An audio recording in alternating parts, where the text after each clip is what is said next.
Salut et bienvenue sur ma chaîne YouTube.rh dont je suis Virginie de .rh.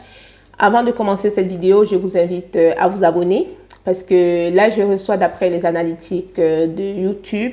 Donc, les personnes qui visionnent mes vidéos ne sont pas abonnées. Donc là, c'est ce que me disent les analytiques. Donc, abonnez-vous. Voilà, n'hésitez pas à vous abonner. Et si vous êtes déjà abonné, n'hésitez pas à liker mes vidéos, à les recommander. Et puis voilà. Parce que assez régulièrement, je vais essayer de poster des vidéos sur les questions droit du travail. Je vais poster des exercices corrigés en paye. Je vais poster aussi des articles, la jurisprudence en France. Voilà, donc abonnez-vous. N'hésitez pas à partager mes vidéos parce qu'au final, c'est tout ça qui m'encourage à continuer. Aujourd'hui, dans cette nouvelle vidéo, je vais vous parler de la reconversion professionnelle. Pourquoi je vais vous parler de la reconversion professionnelle? Parce que je reçois beaucoup de questions autour de la reconversion professionnelle. Et ce que je voudrais dire avant de poursuivre ma vidéo, qui va se baser sur mon expérience personnelle, parce qu'ayant fait une reconversion professionnelle à plus de 30 ans, je pense que j'avais 31 ans, ce que je voudrais dire, c'est que la reconversion professionnelle est avant tout une démarche personnelle.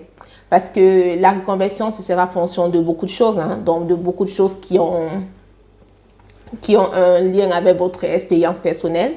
Voilà, donc du coup, des fois, quand on me pose cette question, je ne sais pas trop. Et des fois, c'est pas toujours facile d'écrire, d'expliquer les choses. Donc, j'essaie de brosser.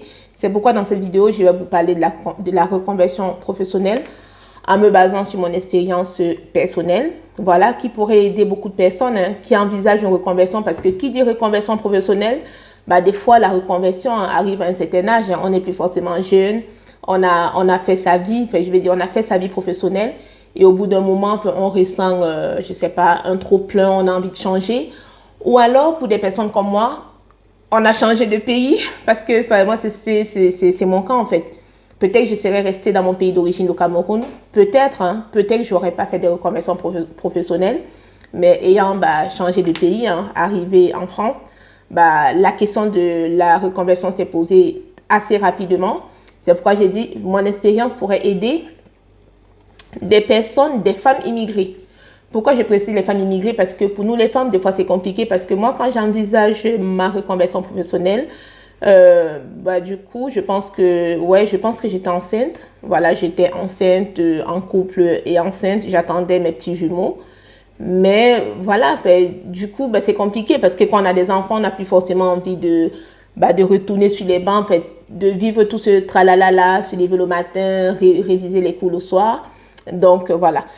Donc, pour commencer ma vidéo, la première des questions qu'il faudrait se poser quand vous envisagez une reconversion professionnelle, c'est déjà le pourquoi.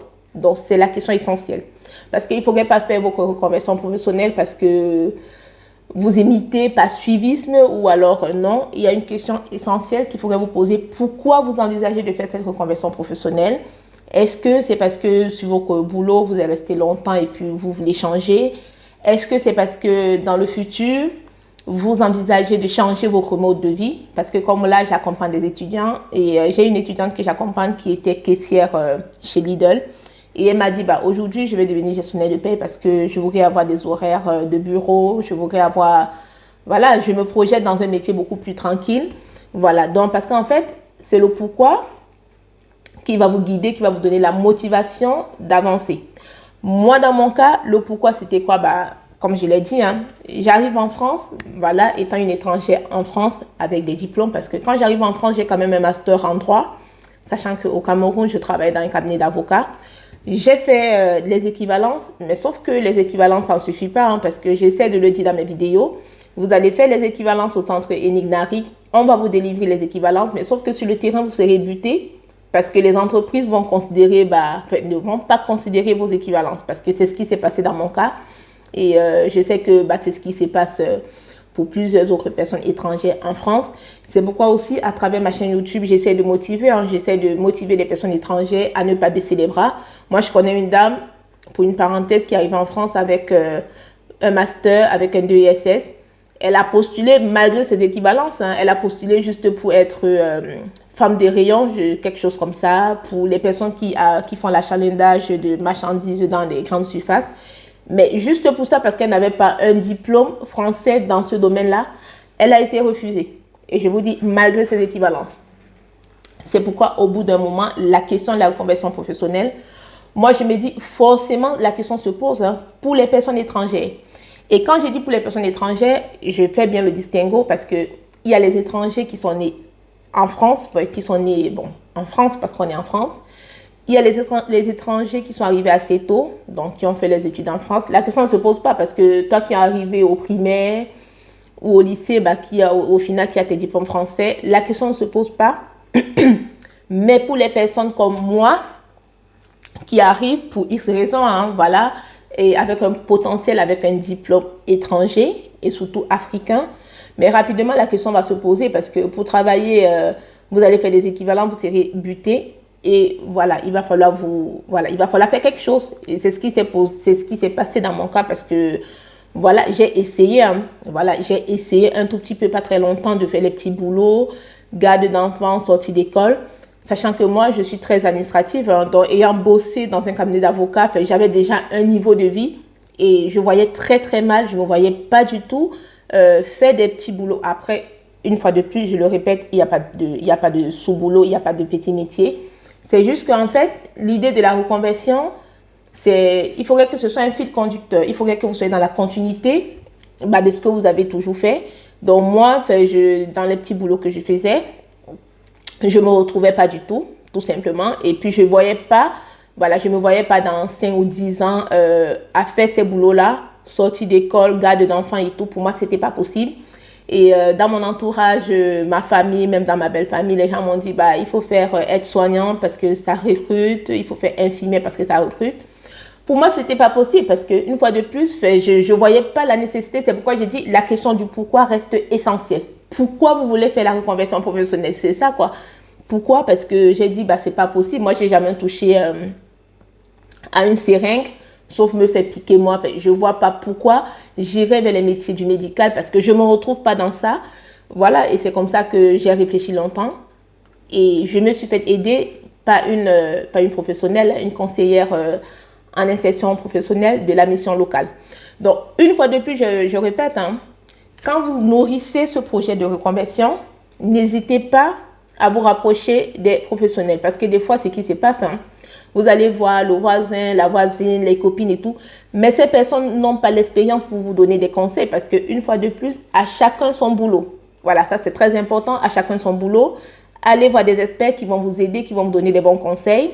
Voilà, moi dans mon cas, j'avais un tout petit peu une idée de ce que je voulais faire. Mais c'était pas trop clair parce que c'est vrai que je connaissais la France, je venais déjà, mais je connaissais pas, j'avais pas une bonne idée du marché du travail, du marché de l'emploi en France. Donc pour ça, j'ai rencontré une conseillère de la mission locale, voilà, qui m'a aidé à clarifier mon projet. Et ça, c'est le deuxième point. Quand vous envisagez votre reconversion professionnelle, à partir du moment où vous vous êtes posé la question du pourquoi, la deuxième question, ou le deuxième point, c'est de clarifier vos projets. Soit vous êtes super intelligent, vous pouvez le faire tout seul, mais au besoin, moi je vous conseillerais de vous faire aider par une spécialiste, une conseillère en insertion professionnelle, ça ne coûte pas cher. En France, c'est gratuit. Dans les autres pays d'Europe, je ne sais pas, mais je sais qu'en France, voilà, il y a des conseillères de Pôle emploi, de la mission locale, de Cap emploi si vous êtes une personne porteuse d'un handicap, qui vont vous aider à clarifier vos projets. Voilà, ça c'est très important, qui vont vous donner même une vue du marché du travail en fait. Parce que moi, c'est ce qui s'est passé. Je travaille dans un cabinet d'avocat, j'arrive en France, je me dis tiens, être avocate, ça me semblait compliqué parce que assez rapidement, je voulais travailler. J'avais 31 ans. Je pense que j'étais enceinte quand j'ai commencé à nourrir ce projet. Assez rapidement, il fallait que mon projet aboutisse parce que c'est aussi ça.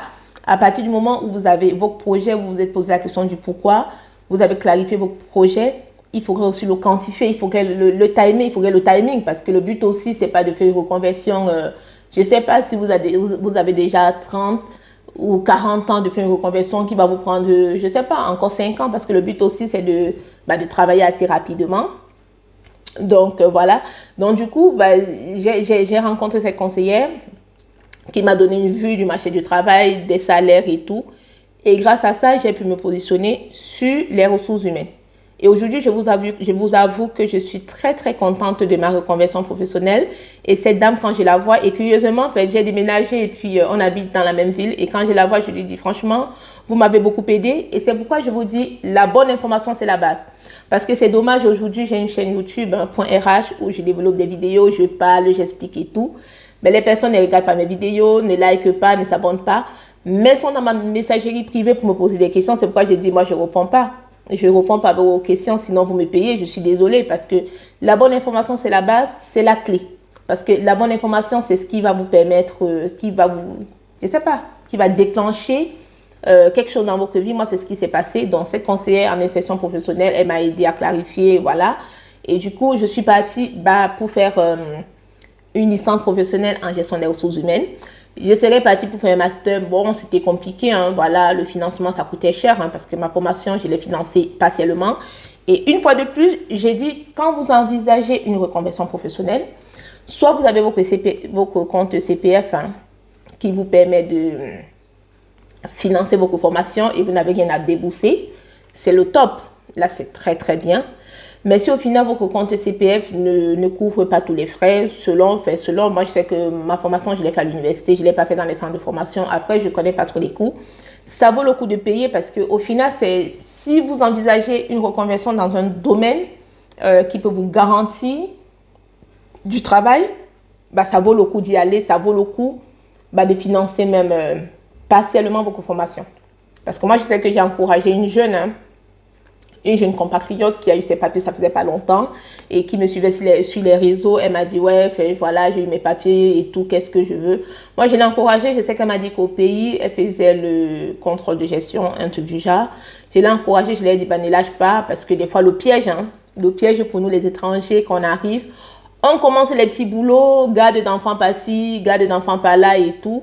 Ou alors pour les hommes, on appelle ça quoi, le gardiennage. Je pense que c'est ça dans les centres commerciaux. On fait ça, on a de l'argent. Donc là, on a de l'argent. Mais sauf qu'au final, je ne sais pas, est-ce que ça vous garantit un emploi stable sur le long terme?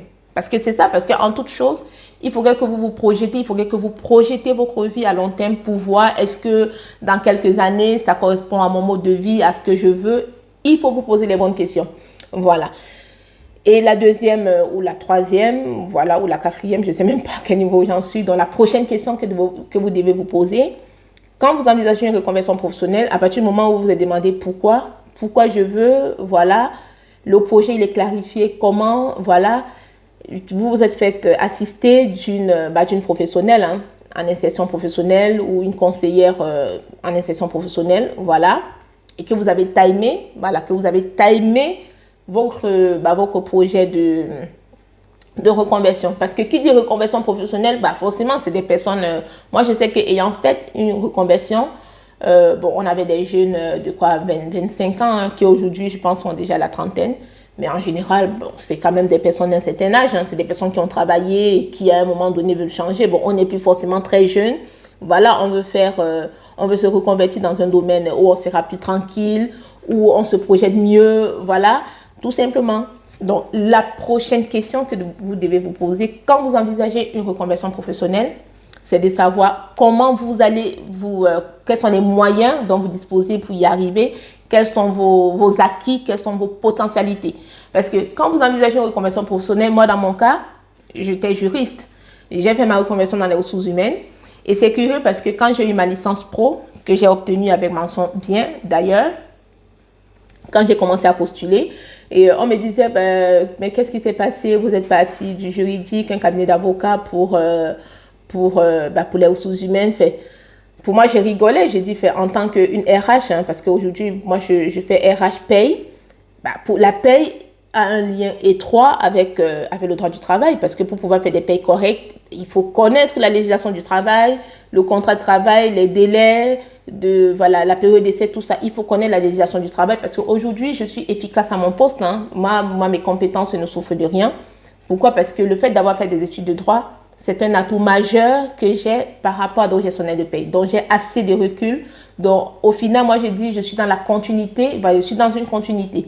Donc, pour vous qui envisagez une reconversion professionnelle, il faut que vous posez les bonnes questions parce que après, tout est possible. Hein, parce que, voilà, tout est possible. Tout dépend de de votre engagement, de votre motivation. Parce que moi, quand j'étais à l'université pour faire ma reconversion, licence pro, bah, je sais que il y avait une jeune qui venait, je crois qu'elle était infirmière ou sage-femme, je ne me rappelle plus. Il y avait une autre qui venait de la restauration, mais au final, nous toutes, on a eu nos diplômes. Hein. C'est vrai que pour certaines, c'était un peu plus compliqué que d'autres. Hein. Il y a une autre qui était vendeuse, donc tout dépend de votre motivation. Rien n'est impossible. Hein. Après, c'est vrai qu'il y a les domaines dans lesquels vous n'allez pas vous reconvertir si vous n'avez pas le minimum, parce que voilà, même aujourd'hui, pour devenir médecin, vous n'allez pas vous reconvertir dans la médecine si vous étiez auparavant mécanicien. Enfin, je dis ça comme ça. Hein. Donc, une fois de plus, il faudrait évaluer vos acquis, vos potentialités avant de vous diriger, parce que ça ne sert à rien de vous mettre en difficulté. Parce que je sais que des fois, j'ai des jeunes qui m'ont approché pour me dire, ouais, je veux faire une reconversion, oh, mais voilà ce que j'ai fait. J'ai dit, après, moi j'ai dit aux jeunes, écoutez, en fait, quand j'ai dit les jeunes, c'est pas jeune, hein, reconversion, c'est des personnes qui ont plus ou moins mon âge, hein, voilà, mais des fois j'ai dit à ces personnes, rien n'est impossible dans la vie, tout est possible. Hein. Après, ça dépend aussi de comment tu vas t'investir, parce que c'est un investissement assez lourd. Parce que pour vous donner un exemple de mon cas, quand j'envisage ma reconversion, quand je commence à l'université, j'avais mes 2 bébés qui avaient des jumeaux, hein, qui avaient, on va dire quoi, à peine 6 mois, ou à peine 1 an, 9 mois. Mais c'était du lourd parce que c'était une organisation pas possible. Hein. Et je vous précise que je n'étais pas la seule parce que justement, quand je vais m'inscrire à la formation, je vois la responsable de formation, j'avais un peu peur. Je disais, bon, j'avais quoi? J'avais 31 ou 32 ans. Je disais, bon, j'espère que je ne vais pas me retrouver avec des petites jeunes qui viennent de sortir qui viennent d'avoir le bac et tout. Elle m'a dit, non, ne vous inquiétez pas, c'est des personnes, la moyenne d'âge, c'est votre âge. Et justement, c'était ça, la moyenne d'âge, c'était mon âge, c'était des personnes qui avaient des enfants comme moi. On était toutes motivées. Voilà, mais c'est une organisation de ouf. Parce que pourquoi je le dis? Parce que j'ai beaucoup de femmes, hein, beaucoup de femmes qui se sont rapprochées de moi pour me dire, ouais, je vois ce que tu fais, j'apprécie, je veux faire une reconversion, mais qui ne sont pas assez motivées, qui me disent, ouais, j'ai 2 enfants, j'ai 3 enfants, mais je ne sais pas me lever le matin, aller à l'école ou même à distanciel, c'est compliqué, réviser. Mais j'ai dit, bah, écoutez, on ne peut pas faire d'omelette sans casser des œufs, on n'a rien sans sacrifice, hein, parce qu'il faut faire ces sacrifices-là. Au final, par la suite, pour pouvoir obtenir cette stabilité. Voilà, parce qu'au final, je dis, c'est la stabilité qu'il faut rechercher. Comment vous voyez, comment vous vous projetez dans quelques années.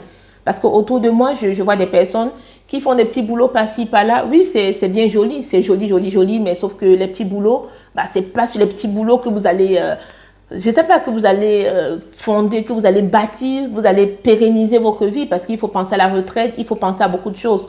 Donc, au final, c'est chacun qui voit d'après la longueur de ses ambitions. Voilà. Donc, une fois que vous êtes posé toutes ces questions, vous avez évalué votre capacité, parce que c'est aussi ça, votre capacité à y aller. Vous avez posé les bases de votre organisation et vous avez aussi vu la question du financement. Hein, c'est parce que ça reste important, parce que soit vous avez un financement, soit une aide, hein, de Pôle emploi, du conseil régional, ou alors, pourquoi pas, au pire des cas, votre financement personnel. Quand tout ça est mis en place, vous n'hésitez pas à vous lancer, allez-y, parce que franchement, un bon projet de reconversion professionnelle, ça vaut le coup, parce que dans tous les cas, ça reste utile en fait, parce que soit vous êtes resté sur un poste assez longtemps, vous avez fait le tour, voilà, et puis vous n'avez plus rien à apprendre, vous voulez changer, mais pourquoi changer et puis rester sur le même type de poste? Donc des fois, changer pour aller dans une autre direction, c'est pas plus mal, parce que du coup, ça va venir rafraîchir votre carrière professionnelle, hein, parce qu'au bout d'un moment, si vous restez sur le même poste, il y a le dégoût, il y a cette envie de plus vouloir travailler, voilà, ou alors vous êtes, parce que ça c'est la première figure, hein, ou alors vous êtes comme moi, vous êtes parti de votre pays d'origine avec un potentiel, avec des diplômes, et vous envisagez que votre carrière, vous voulez rester sur le fil conducteur de votre carrière, et vous envisagez une reconversion professionnelle. Donc au final, c'est un projet qui reste noble, et je ne peux que vous accompagner, vous encourager. Voilà. Donc, abonnez-vous à ma chaîne youtube.rh et je vous dis à très bientôt pour de prochaines vidéos.